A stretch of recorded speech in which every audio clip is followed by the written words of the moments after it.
I am not a Democrat. I am a huge supporter of the U.S. Constitution and specifically the Second Amendment, something it seems that most Democrats aren't a huge fan of. Granted, I do support registration and things like FOID cards, but I don't support the kind of gun control that appears most Democrats do. I want Illinois to allow concealed carry, and I think concealed carry should be allowed on college campuses, as well as malls everywhere else, because really, what makes a college campus so much different than a shopping mall or a restaurant? Nothing, in my opinion. So if concealed carry is allowed in a restaurant, it should be allowed on a college campus. Because in my opinion, the people you have to worry about with guns on a college campus are not the people who are certified and trained to use them. It's the people who aren't. The people who won't be qualified and have applied and possess a concealed carry permit. And I'm fairly certain that my particular university's history shows that. However, I'm not a Republican either, because I can't align myself with a political party whose national committee believes that it's okay to institute a religious purity test, if you will, in which you have to agree with 8 of the 10 statements in order to get supported by the national committee. Because I'm fairly certain that that violates, that little clause in the Constitution that says there can be no religious test in order to hold public office. Maybe not technically, but it definitely violates the spirit, and that's good enough for me. Maybe if Barry Goldwater is brought back to life and takes over the Republican Party again, I can be a Republican, but until that happens, not so much. However, what has me irritated today is part of the election and part of politics. Generally speaking, I don't vote along party lines. I pick particular candidates that I support, or don't support in that fashion. And I don't support Mark Kirk. Granted, I think Alexi Janulius is kind of shady and not trustworthy, and I find some of the behavior that he's engaged in unacceptable. But I find what Mark Kirk has done to be reprehensible. I was engaged to someone in the Army National Guard for several years. I dated someone in the Army National Guard for almost a year, and I've been friends with people in the Air Force, the Marines, and I've been through way more deployments than I can count. Okay, I can count that high, I just don't like to.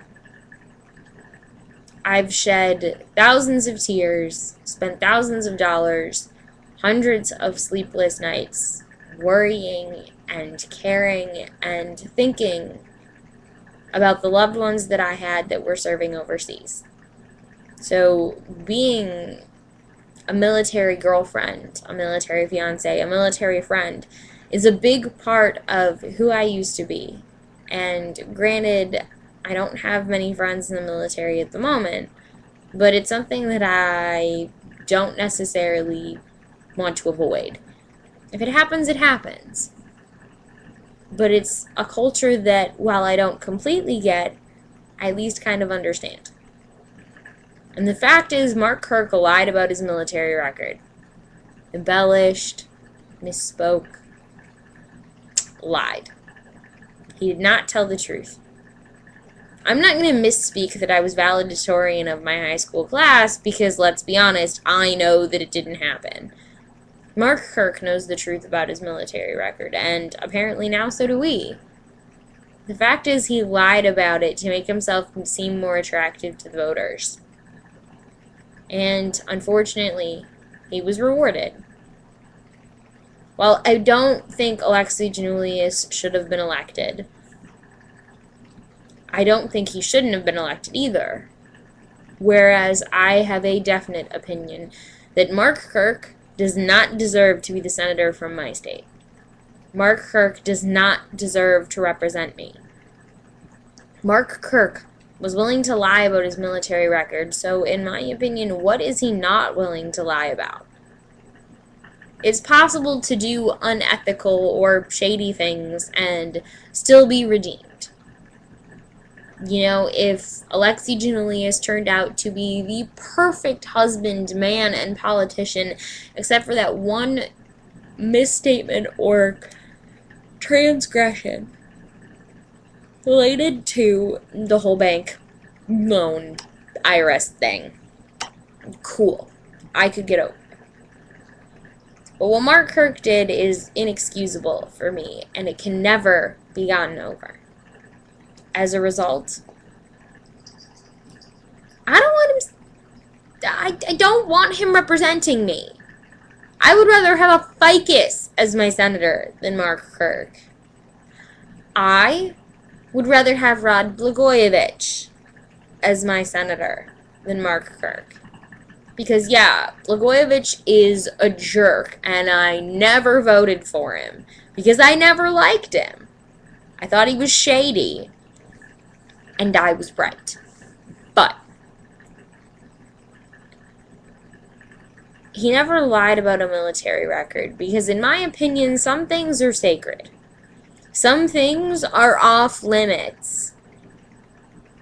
And the U.S. military, the soldiers specifically, are one of those things. You can criticize U.S. military policy and actions all you want to. You can question the actions of specific soldiers, like the whole cover-up into Pat Tillman's death. That should be questioned the hell out of.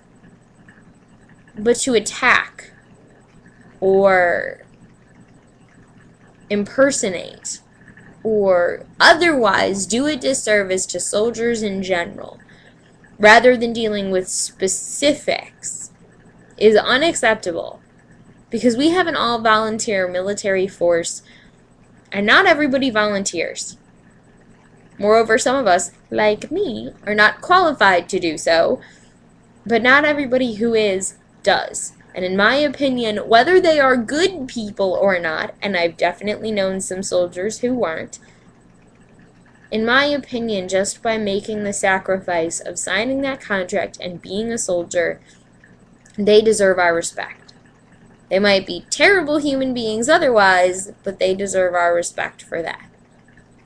And as a result, that should be left alone, and they should be able to maintain that respect. And Mark Kirk didn't do that.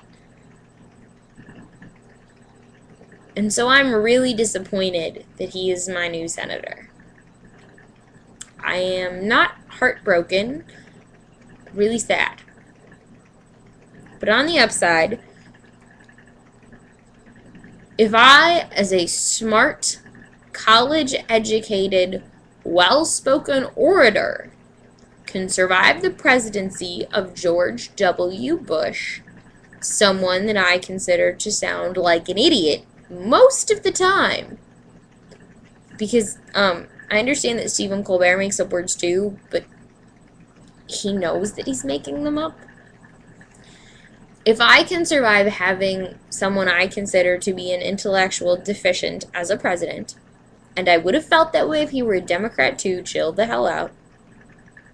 If I can survive 8 years of his presidency, I can survive 6 years with Mark Kirk as a senator. And maybe, just maybe, he will at some point in the future engage in the 3 A's. That he will acknowledge his mistake, apologize for what he's done, and act to fix the problem and make sure that it never happens again. And, you know, maybe pigs will fly.